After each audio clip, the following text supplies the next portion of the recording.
séance extraordinaire du Conseil de la communauté maritime des Îles-de-Madeleine, qui sera suivie tout de suite après par la séance extraordinaire de la municipalité des Îles-de-la-Madeleine. Donc, je déclare la séance ouverte. Constatation de la régularité de la vie de convocation, donc les modalités habituelles pour la convocation des séances extraordinaires ayant été suivies, Madame la greffière? Oui, c'est tout à fait le cas. Je vais tester ton micro. Oui, c'est bel et bien le cas. Oui, je pense que ça fonctionne en enfant. Vous m'entendez bien dans la salle? Oui. Bon. Non? Oui. Nous autres aussi, on a de la misère. Ça va? Non. Oui, marche pas. C'est juste vérifier, président. 1, 2. Ouais. Le temps. Là, je pense que ça fonctionne. Ouais. OK. Donc, besoin d'une proposition pour la constatation de la régularité de la vie. M. Roger Chevalier, appuyé par Benoît Arsenault et unanimement résolu. Unanimement résolu. 3. Adoption de l'ordre du jour. L'ordre du jour ayant été communiqué au moins 72 heures avant la présente séance aux membres du Conseil. J'ai besoin d'une proposition pour l'adoption de l'ordre du jour. Mme Joanne Lebel, appuyée par Georges Pinchot. En point 4, services municipaux. En 4.1, travaux publics. En 4.1.1, on a un octroi de contrat, donc une attribution de contrat. Pour la résolution, je passerai la parole à la conseillère de l'île du Haut-Robert, Mme Joanne Lebel. Bonsoir. Considérant que la municipalité des Îles a procédé le 23 septembre dernier à un appel d'offres via le système électronique d'appel d'offres du gouvernement du Québec pour des travaux d'installation d'un système de dégrillage au centre de gestion des matières résiduelles phase 2, considérant qu'à l'ouverture des soumissions le 16 octobre 2024, les soumissions suivantes ont été reçues, excluant les taxes, soit construction Renault et Rio de 399 956 et 29 et Normec Construction Incorporée 340 626 $. Considérant que les documents de soumission Normec Construction ont été jugés conformes par la municipalité et les professionnels mandatés, l'analyse et les recommandations faites par la direction des travaux publics à cet effet de retenir la présente soumission conforme répondant aux exigences d'appel d'offres, aux exigences du devis d'appel d'offres. En conséquence,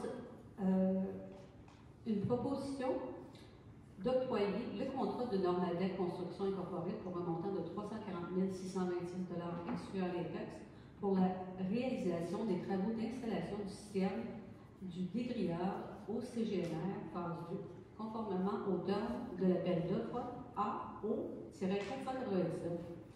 D'autoriser la directrice des travaux publics ou son remplaçant à signer au nom de la municipalité des Îles-de-la-Madeleine tout document relatif à ce contrat. De financer cette dépense à même le règlement du projet 212 et le programme de taxe sur l'essence et de la contribution du Québec, le TEC. Merci, Mme Lebel. Donc, une proposition de la conseillère de l'île du Haut-Robert, Joanne Lebel, appuyée par Georges Pinchot. Là-dessus, on peut passer au vote. Ceux et celles en faveur de la résolution, unanimement résolue. Donc, dans le fond, l'idée de la séance extraordinaire de ce soir, c'est des octrois de contrats qui sont tous financés par des programmes de subvention. Et donc, les conditions des programmes de subvention, des différents programmes de subvention impliqués, nous obligent à faire une adoption maintenant parce que la date d'échéance du programme de subvention s'en vient. Donc, il y a toujours eu autant de rigueur sur l'analyse des propositions. Mais il fallait qu'on fasse une extra parce que si on les passait en novembre, à la séance ordinaire de novembre, on aurait été serré dans les temps. Donc, vous voyez ici, on a la TEC 2019-2024, le programme 2019-2024, la convention d'entente sur 5 ans de 2019 à 2024 qui finance ce projet-là en partie. L'autre partie vient d'un règlement d'emprunt qui a été adopté il y a 2 ans à peu près. Et il fallait adopter avant 2024 le plus tôt possible pour faire sortir. Pour être capable d'aller chercher le montant de subvention qui finissent en 2024. Donc, ça nous amène en 4.1.2, rapport et dépôt de soumission, attribution de contrat encore une fois. Donc, c'est pourquoi je passe la parole au conseiller du village d'Arbon-Maison, M. Benoît Arsenault. Merci, Joanne.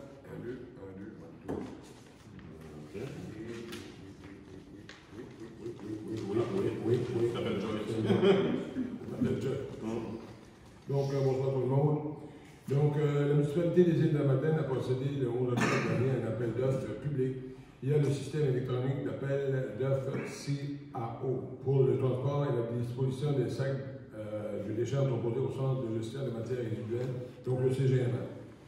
À l'ouverture des soumissions, le 28 octobre dernier, deux soumissions étaient reçues, dont une non conforme. La soumission retenue est celle de Navigation Madeleine incorporée au prix suivant. Donc, les travaux étaient séquencés en 3 étapes. On parle du chargement des déchets au centre, au CGMA. Donc, il y a 1200 tonnes à transporter, 32 pièces la tonne, donc 38 400 $ pour le chargement. Le transport du CGMA jusqu'au site d'élimination, donc 104 pièces la tonne pour le même 1200 qui donne 124 800. Et puis, le tarif de déchargement également de ces mêmes déchets-là, au montant de 156 000. Donc, la totalité des travaux avant taxe et la soumission, le montant de la soumission, 319 200. Donc, je propose d'attribuer le contrat de navigation Madeleine incorporé pour un montant de 319 200, excluant les taxes pour le transport et la disposition des sacs à déchets entreposés au CGMA. En fait, la phase 2, conformément au terme d'appel d'offres numéro A0-500, d'autoriser la directrice des travaux publics ou son remplacement à signer tous les documents relatifs à ce contrat, de financer cette dépense à même la somme reçue par le ministère de l'Environnement, de la lutte contre le changement climatique, de la fonte des packs pour le traitement des matières accumulées. Merci, M. Arsenault. Votre proposition du conseiller Benoît Arsenault, appuyée par Roger Chevalier. On peut passer au vote sur la résolution. Ceux et celles en faveur de la résolution? Unanimement résolu. Donc ça fait partie de... c'est financé à 100% par l'enveloppe de 4,8 millions qui avait été octroyée en 2022 à la municipalité, à la communauté maritime des îles, pardon, pour se départir des déchets enfouis ou des déchets accumulés, des matières accumulées en fait au centre de gestion des matières résiduelles. Donc avec ça, vous vous souvenez, on avait réussi à vider tout le bois de construction accumulé à l'époque, au moment de la subvention. De la convention d'entente au centre de gestion des matières résiduelles. Et là, ensuite de ça, on avait l'entente comprenait aussi l'exportation des matières enfouies, donc les matières, les déchets enfouis sur le site de l'ancienne dompe par Maison.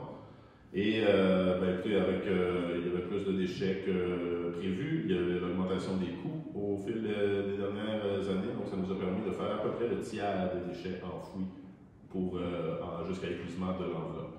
Donc après ça, il va y avoir certainement d'autres représentations et d'autres discussions avec le ministère pour essayer de compléter le travail. Donc, ça fait le tour pour la communauté maritime. Donc, on a une période de questions. Donc, si on a des questions sur les sujets abordés, il faut être ici. Vous pouvez en avant, dans le milieu.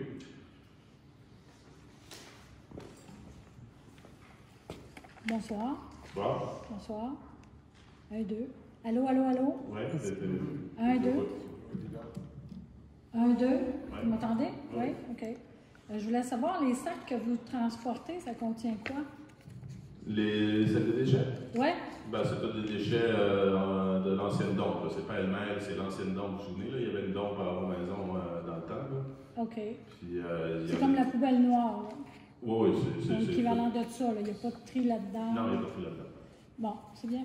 Merci. Merci.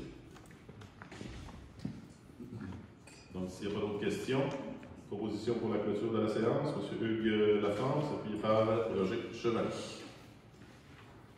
Donc, ça nous amène ensuite à la séance de la... Oui, merci Nancy. D'ailleurs, je mentionnais qu'elle était là, Mme la mairesse suppléante de Gaucil qui était présente pour la séance de la communauté maritime. Bon retour, Mme Clark. Donc, on s'en va à la séance de la municipalité des îles. Je déclare la séance ouverte.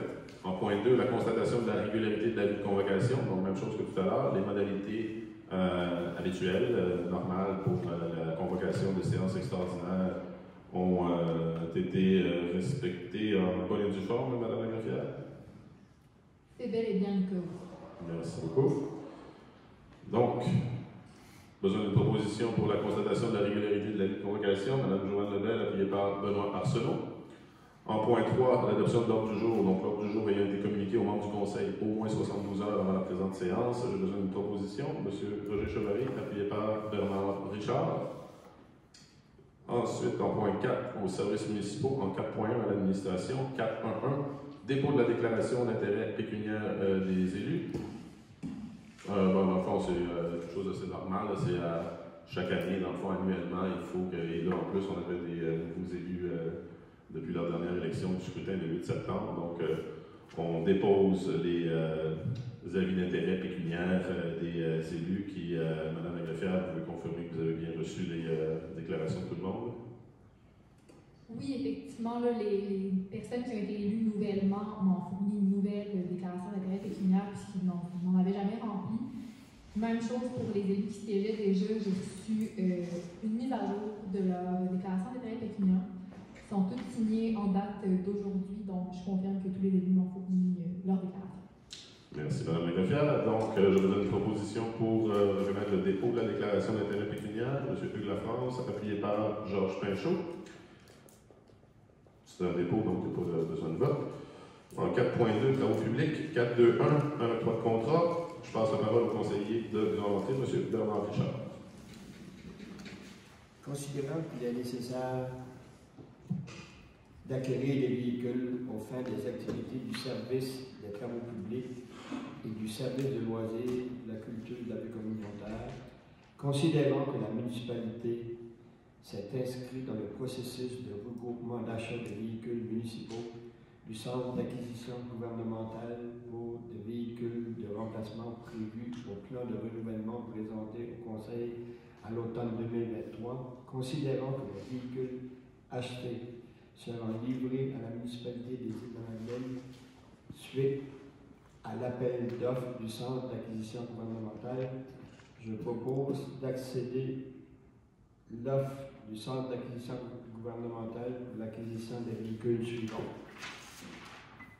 Un VUS Toyota RAV4 2024 au prix de 34 000 le SPAC, un Chrysler Grand Caravan l'année 2024 au prix de 48 000 le SPAC, un Silverado 1500 l'année 2024 au prix de 56 000 le SPAC, un Silverado 2500 l'année 2024 au prix de 69 000 plus taxes. De mandater la directrice des services administratifs et trésorerie ou son représentant à signer tout document relatif à ses achats et en assurer la gestion. De financer ses dépenses comme suit. Pour l'achat de VUS Toyota RAV4 2024, à même le surplus d'Aquedeu de la municipalité des Îles-de-la-Madeleine. Pour l'achat de la Fourgonnette Chrysler Grand Caravan de l'année 2024 et de la camionnette Chevrolet Silverado 1500 de l'année 2024, à même le fonds de renouvellement de la municipalité des Îles-de-la-Madeleine, remboursable sur une période de 6 ans. Pour l'achat de la camionnette Silverado 2500 de l'année 2024, à même le budget de fonctionnement de la municipalité des Îles-de-la-Madeleine. Merci, M. Richard. Donc, une proposition du conseiller de Grande Entrée, appuyée par Hugues Lafrance. Donc, là-dessus, je vais demander le vote sur la résolution pour l'octroi des contrats d'achat de véhicules, le mouvement d'achat de véhicules. Ceux et celles en faveur de la résolution? 1, 2, 3, 4, 5. En faveur. Ceux qui s'opposent? 2. Donc, Mme Lagreffière, c'est bien noté? Oui, c'est bien noté. Parfait, merci. Est-ce que Joanne ou Benoît, voulez-vous que je vous donne le micro pour expliquer où vous voulez que je fasse, ou Benoît? Parfait, je te laisse le faire. Oui, je trouve que simplement qu'on a quand même des entrepreneurs locaux qui, on nous dit qu'on a quand même un escompte avec l'achat regroupé au niveau de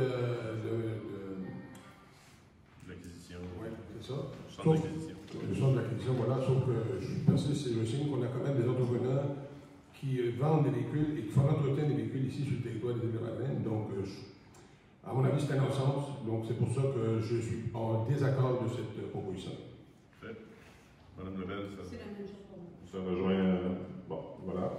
Donc, je tiens à dire que c'était la première fois qu'on essayait ça. Ça avait fait l'objet d'une résolution à l'automne passé. On voulait tester, voir qu'est-ce qu'on allait chercher comme économie. Là, on a, d'après l'estimation qu'on a, c'est qu'on a économisé à peu près 15 000 $ en passant par le service d'achat groupé.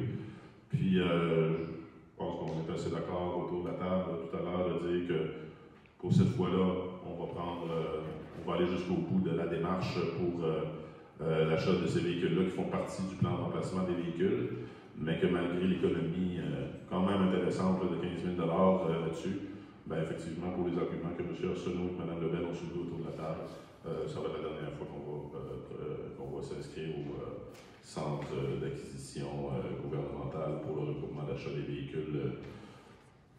C'est ce qui a été discuté aujourd'hui. C'est la dernière fois, en tout cas. Jusqu'à preuve du contraire, c'est la dernière fois. On a décidé de ne pas y retourner pour une autre année.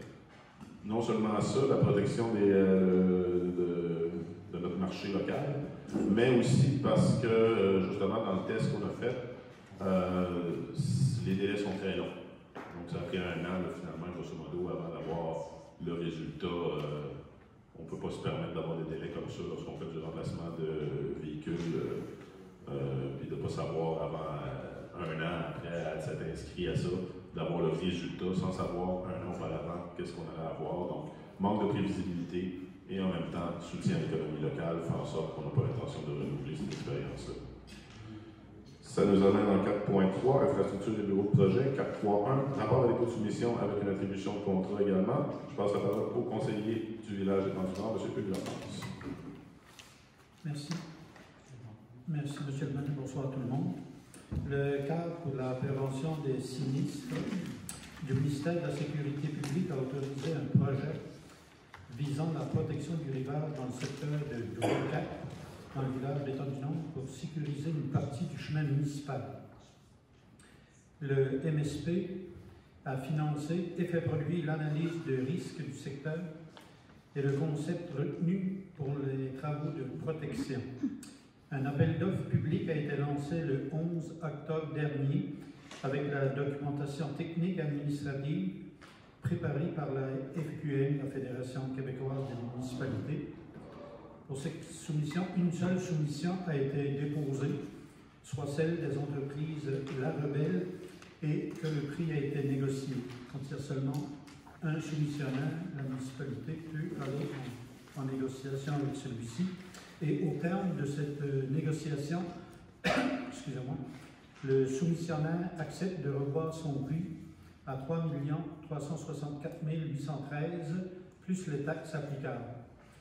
Le budget du projet permet de couvrir l'ensemble des coûts de travaux contenus dans la soumission, tout en se gardant une contingence de projet.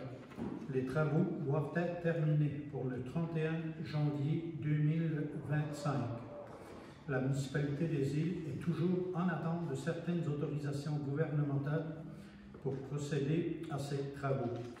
Je propose donc d'attribuer le contrat de construction de l'appel d'offres numéro 492-2 pour les travaux de protection du rivage dans le secteur de Gros-Cap à Étang-du-Nord aux entreprises La Rebelle, d'autoriser cette entreprise également à débuter les travaux de transport et d'entreposage des matériaux prévus au projet, mais d'interdire toute installation de ceux-ci avant l'obtention des autorisations gouvernementales attendues, d'autoriser le directeur du bureau de projet ou, en son absence, à la directrice générale à signer tout document relatif à ce contrat et d'en assurer la gestion, et enfin, d'affecter toutes les dépenses associées à ce projet à l'entente convenue avec le ministère de la Sécurité publique du Québec et son cadre pour la prévention des sinistres, portant le numéro CP 21-22-16. Merci, M. Lafrance. Donc, proposition du conseiller d'État-du-Nord Hugues Lafrance, appuyée par Roger Chevalier. Là-dessus, on vote sur la résolution. Ceux et celles en faveur de la résolution. Roger et Hugues aussi. Donc, unanimement résolu. Donc, vous avez compris, on avait la dernière séance ordinaire d'octobre du conseil municipal, on avait dû refuser 2 soumissions sur ces travaux-là à cause d'une non-conformité au devis de l'appel d'offres. Donc, on a relancé l'appel d'offres immédiatement et cette fois, il y a un seul soumissionnaire, comme l'a dit M. Lafrance. On a négocié en tant que seul soumissionnaire pour en arriver avec un contrat de 3 300 000 à peu près, qui est 3 364 813 et 16. Et ça, c'est payé à 100% par le programme du cadre de prévention des sinistres du ministère de la Sécurité publique. Et les travaux devront être complétés pour le 31 janvier 2025 pour assurer une protection du secteur du chemin de Gros-Cap, qui en a bien besoin. Donc là-dessus, ça nous amène à la période de questions. S'il y a des gens qui ont des questions, vous présentez au micro s'il vous plaît. Vous nommez. Bonjour. C'est quoi les intérêts pécuniaires? Ah, le document est public, si je ne me trompe pas, Madame Guillaume? Oui, vas-y. En fait, les intérêts pécuniaires, c'est tous les intérêts, autant monétaires que les intérêts personnels qui pourraient faire qu'un élu pourrait se mettre dans une situation, par exemple, de conflit d'intérêts.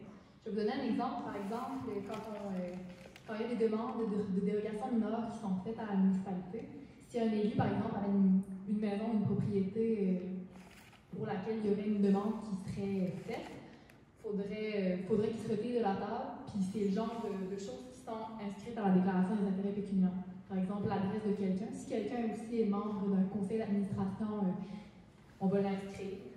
Les personnes aussi qui occupent un emploi en particulier, c'est important qu'on le sache, qu'ils occupent un emploi à cet endroit-là pour être sûr qu'il n'y ait pas de conflit d'intérêt. Donc, c'est ce genre d'inscription qu'il y a aux déclarations.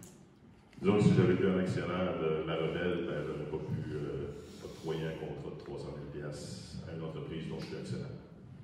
Puis, une entreprise dont vous êtes actionnaire, administrateur, avez-vous droit de faire des sessions de terrain municipal?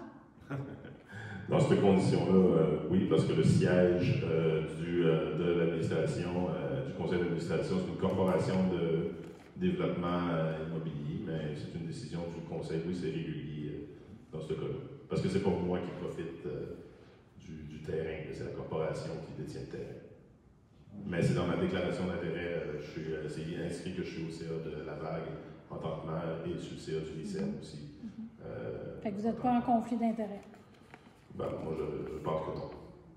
Puis je voulais savoir, l'achat des véhicules, ça, est-ce que ça fait augmenter nos taxes ou c'est déjà compris dans le budget que vous changiez ces véhicules-là, qu'il n'y aura pas d'augmentation de taxes?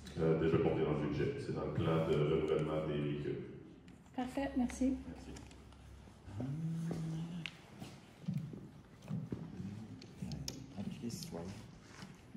Bonsoir. Vous pouvez l'enlever. C'est une manette. Ah, c'est ça, Ah, OK. Bon, ben c'est mieux comme ça. Ouais. Alors, bonsoir, Claude Roy.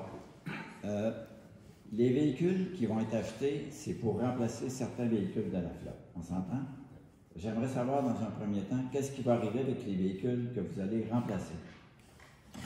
Oui, j'ai justement posé la question tout à l'heure. On va revenir avec une réponse plus précise sur les véhicules spécifiques. Mais pour l'instant, ça ne veut pas dire quand on achète un véhicule dans le plan de remplacement qu'on débarrasse immédiatement du véhicule qui va remplacer. Il y a un jeu là, qui se fait. L'idée, c'est de saisir les opportunités puis de voir le plan de remplacement. Voit sur un horizon, on a besoin de remplacer tel véhicule à partir de telle période, tant de kilomètres, etc. Il y a plusieurs critères, plusieurs barèmes. Puis là, ben, on a vu l'opportunité avec ça ici de dire, bon, on va renouveler une partie de notre flotte. Là, est-ce qu'il y a des véhicules là-dedans qu'on conserve encore pendant un petit temps parce qu'ils sont encore bons, mais après ça, est-ce qu'on va les vendre, est-ce qu'on va les jeter, est-ce qu'ils vont être finis? Là, je n'ai pas la réponse pour vous là, sur ces véhicules-là expressément, mais j'ai posé la question tout à l'heure, puis si vous voulez, vous pouvez nous revenir, puis on peut vous revenir avec la réponse plus précise. OK, j'aimerais ça qu'on puisse me revenir plus tard avec une réponse là-dessus. La deuxième chose, j'aimerais savoir quel genre de véhicule, à essence, électrique ou hybride? Ça, c'est tout des véhicules à essence qu'on achète. C'est tous des véhicules à essence. Ouais. OK. J'aurais une deuxième question, ça concerne la protection au niveau du secteur Gros Cap. C'est à quel endroit spécifiquement que vous allez faire cette protection-là dans le secteur de Gros Cap? J'ai pas la carte, on n'a pas la carte ici. Ça avait déjà fait l'objet d'une présentation. C'est ça. En fait, c'est 2 secteurs. Vas-y donc. C'est 2 secteurs, c'est sur une longueur totale de 200 mètres à peu près. 200 mètres? À peu près. OK. C'est vraiment c'est 2 secteurs un après l'autre. Savez-vous ce qu'était l'ancienne halte routière Gros Cap? Oui, avant d'arriver à la Renaissance. Là. Un petit peu avant. Un peu avant, oui, OK, d'accord. C'est l'actuel. L'ancien. Ben, c'est-à-dire, où est la Renaissance? Où était la Renaissance, en fait, là? Bien avant. Juste avant ça, là, avant le tournant, là, c'est ça, là. Entre la garderie et maintenant la Renaissance. OK, oui. C'est vraiment 2 secteurs. Ben, vis-à-vis le chemin Leblanc aussi, là, dans ce coin-là. Là. Oui, totalement. OK, bon, c'est ça que je voulais savoir. Merci beaucoup. Une troisième question.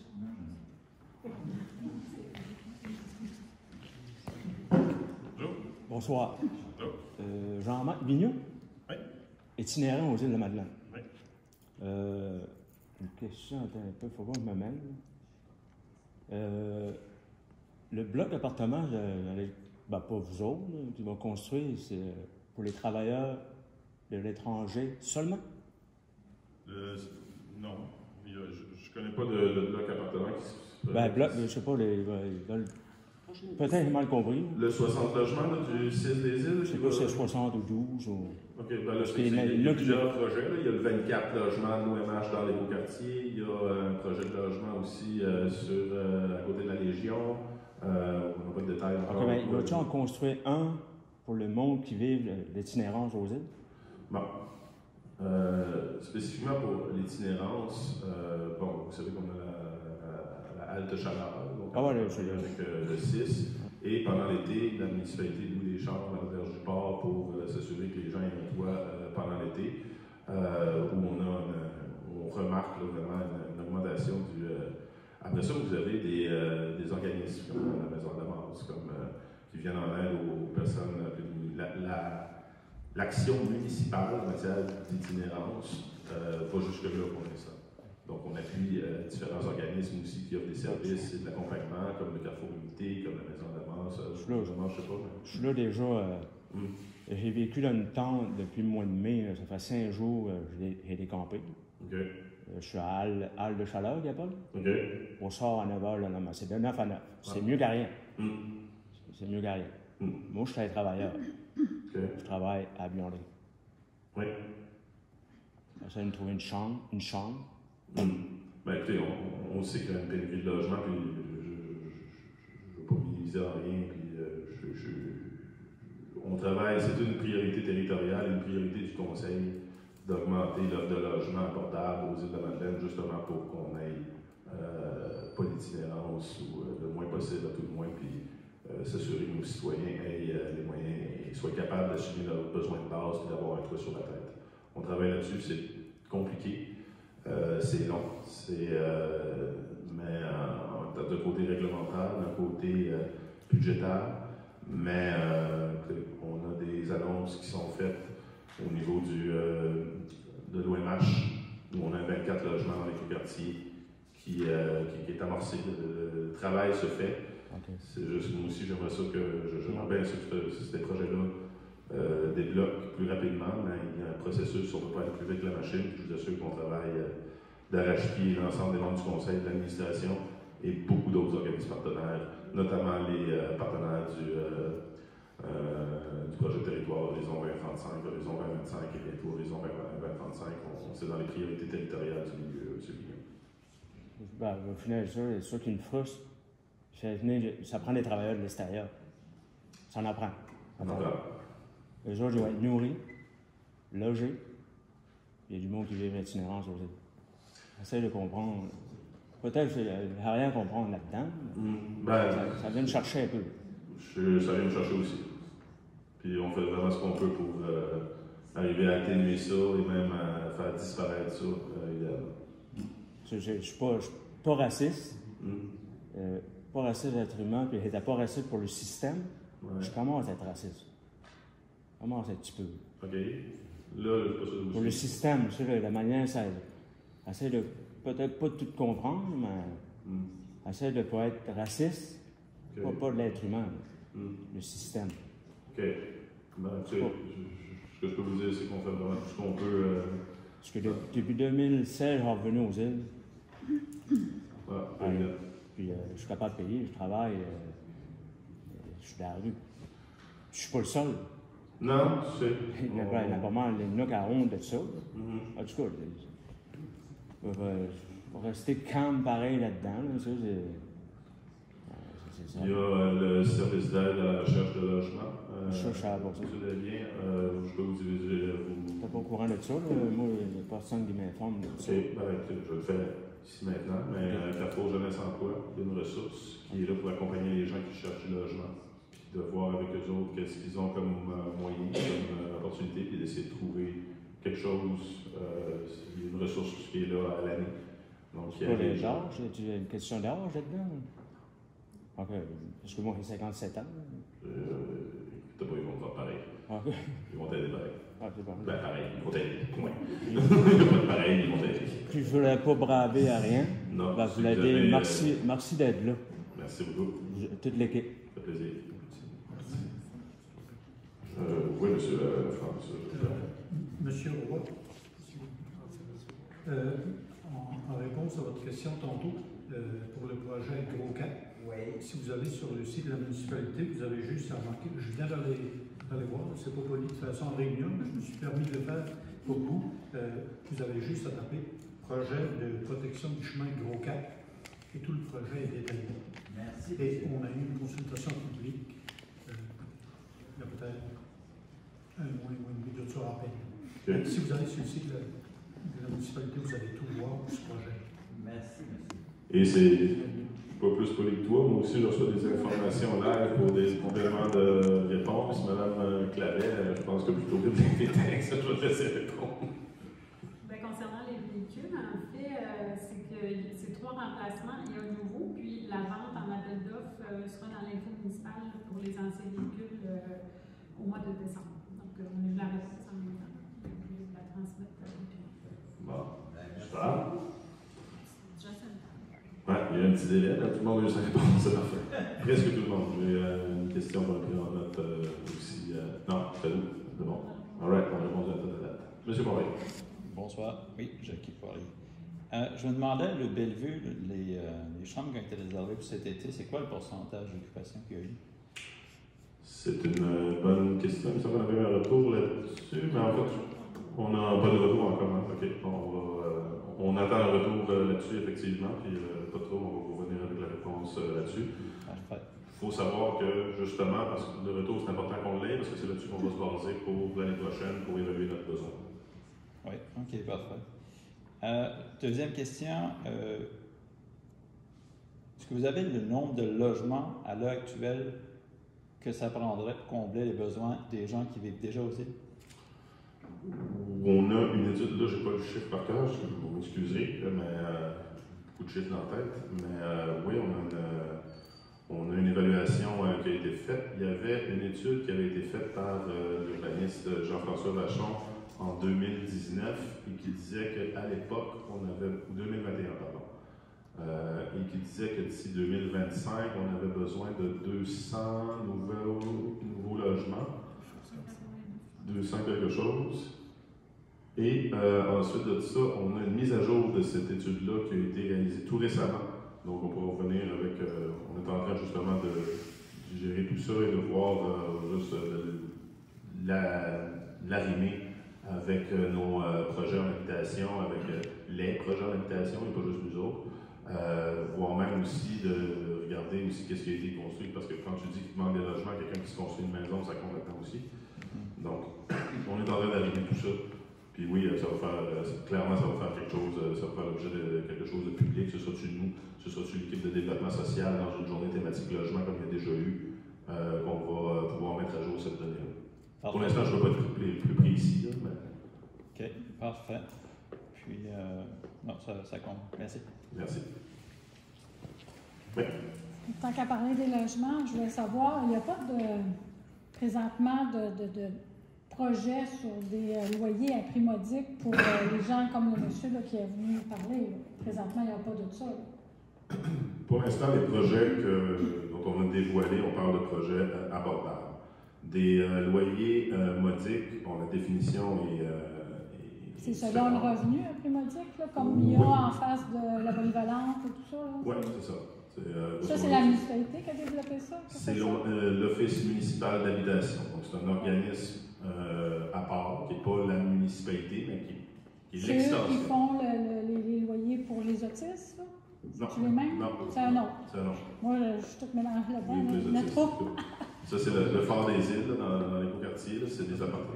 OK, puis monsieur, ce qu'il dit, il semblait dire, je ne veux pas parler pour lui, mais c'est que quand il y a des Mexicains et tout ça, c'est les entreprises qui trouvent les logements pour leurs employés. Ça peut être ça, mais ça, on n'a c'est pas la municipalité qui s'occupe de ça, là. Exact. Ce qui se passe actuellement.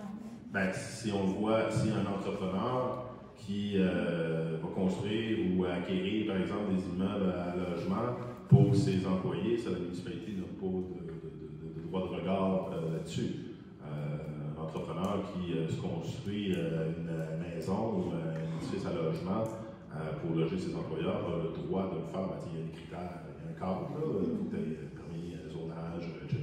Bon. Mais les constructions... c'est comme les travailleurs d'usine qui viennent, eux, ils sont logés un peu partout. Oui, mais auprès de l'employeur. C'est l'employeur qui trouve le logement pour ses employés. Okay. Mais les projets logements où la municipalité est impliquée, il n'y a pas de discrimination de il faut que ce soit un travailleur de telle place. Maintenant, c'est des loyers. Nous, ce qu'on reconnaît, c'est qu'on a besoin de davantage de loyers abordables et c'est là-dessus qu'on se concentre à construire. Exemple, l'OMH avec le 24 logements. Je vais laisser les intervenants faire les annonces en temps et lieu et appropriées pour... Il y a 24 logements aussi qui étaient supposés se faire en maison dans l'ancienne arena. Je ne sais pas si ça a toujours lieu. Oui. Ça avait été accepté. On avait, il y a un processus qui a été retardé, là. Mais oui, c'est toujours sur la table, ça aussi. Donc, la municipalité, vous avez raison, avait donné, ou en tout cas, pour une somme nominale à l'ancienne arena d'Enfant-Maison pour effectivement construire des loyers là.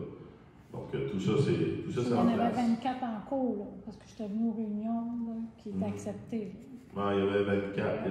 Il se séquence en plusieurs unités de logement, mais ça, on va y revenir également, ça, notamment avec l'adoption d'un prochain PPC-moi, donc où il y a consultation publique et présentation de projet. Mais là, je ne veux pas aller trop vite non plus. Là. En temps et lieu, on va faire la mise à jour de où est-ce qu'on est rendu dans ce projet-là, qui, comme je vous dis, a dû être retardé pour toutes sortes de raisons. OK. Puis à prix modique, la moyenne des gens, si tu cherches des loyers, à quel montant à peu près que vous pensez? Je n'ai pas cette donnée-là avec moi.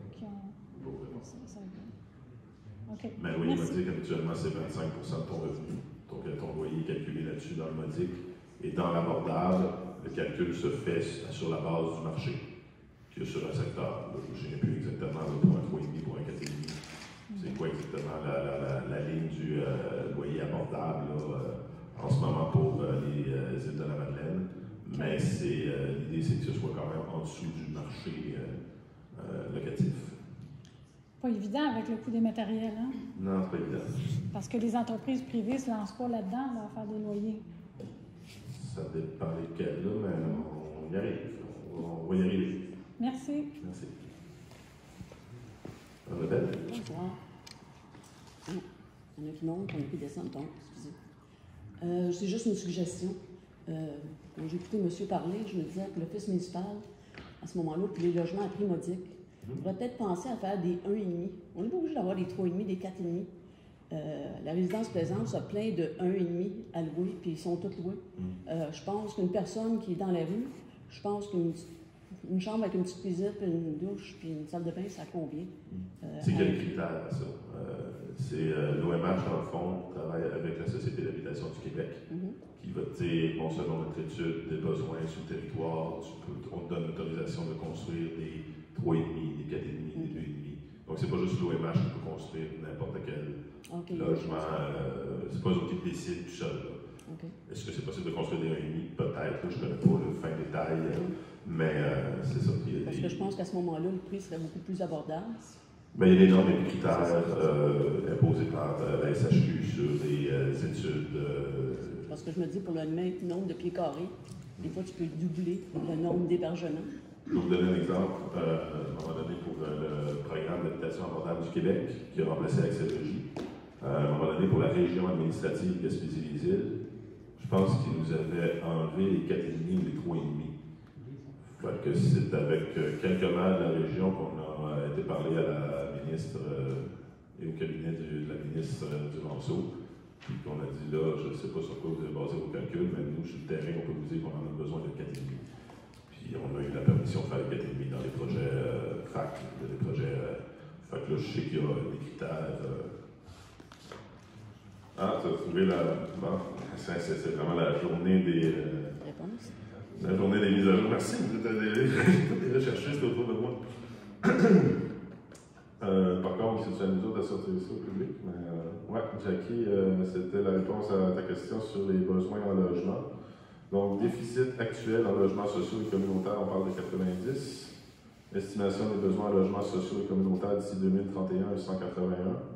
Nombre d'unités abordables nécessaires d'ici 2035, 114 pour 385 logements d'ici 2031, entre 2031 et 2035.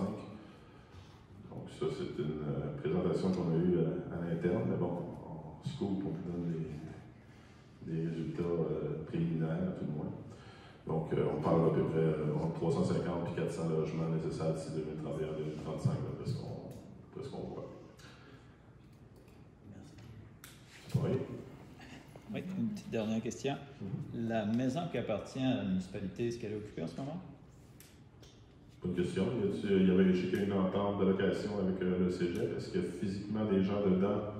Ça n'a pas été vérifié dernièrement. Je sais qu'il y a une entente de location à l'année. Quand c'est l'été, c'est les moniteurs de 4 jours. Quand c'est l'hiver, ce sont des étudiants en mobilité au campus collégial des îles. Je sais que l'entente est en vigueur.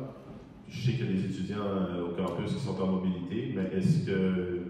Oui, Alexandre, tu le sais? OK. Bon, ben, oui. Oui, elle est occupée. OK.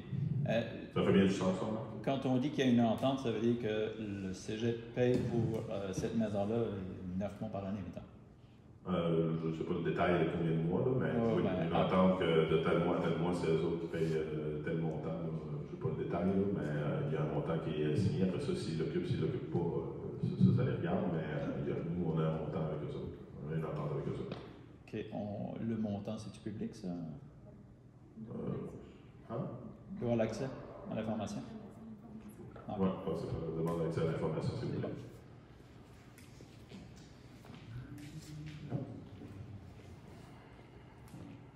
Monsieur le maire, moi, venant ici ce soir, je pensais qu'il y aurait une présentation du projet du CI 3S. Dans 17 minutes. Parfait, merci.